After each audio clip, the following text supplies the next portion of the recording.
தை மாதம் பிறக்கக்கூடிய இந்த அற்புதமான நாள் பொங்கல் திருநாள்.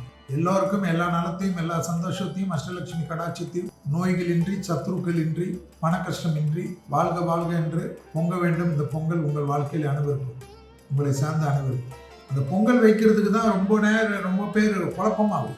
பொங்கல் திருநாள் 14/1/2025 தை மாதம் 1ஆம் நாள் செவ்வாய்க்கிழமை பிறகு. ஆக்சுவலாக பொங்கல் மகரத்தில் சூரியன் வரக்கூடிய அமைப்பு தான் மகர சங்கராந்தி, மகர மாதம் என்று சொல்லுவோம்.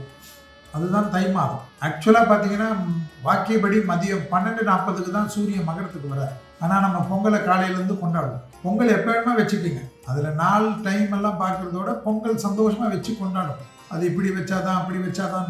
ஆனால் கண்டிப்பாக பகல் 9 மணிலேருந்து 10:30 மணி இந்த யமகண்டம், மாலை 3லேருந்து 4:30 மணி ராகாலம். இதை மட்டும் பொங்கல் கொதிக்கலாம், ஆனால் பூஜை பண்ணுறது மட்டும் பார்த்து. பொங்கல் பண்டிகையில் என்ன விசேஷம்?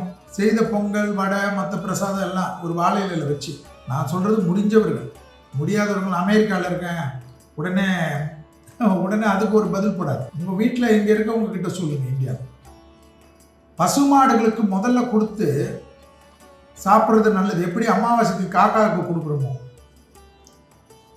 பொங்கல் பிரசாதத்தை எல்லா பிரசாதமும் வைங்க, சந்தோஷமாக வைங்க. சமையல் பண்ண பொரியல்லேருந்து எல்லாம் கூட வாழைப்பழம்லாம் வச்சுட்டு கொடுங்க. பசுமாடு முதல்ல சாப்பிட்ட பிறகு அப்புறம் வீட்டில் இருக்கவங்க எல்லாரும் சாப்பிடு. இது செஞ்சு பாருங்கள். ஒவ்வொரு வருஷமும் உங்களுக்கு பெரிய ஏற்றம் கிடைக்கும். குறிப்பாக மதியம் 12லேருந்து 1:30 மணிக்குள்ளே பூஜை பண்ணுறது, குளிகை நேரத்தில் பண்ணுறது ரொம்ப விசேஷம்.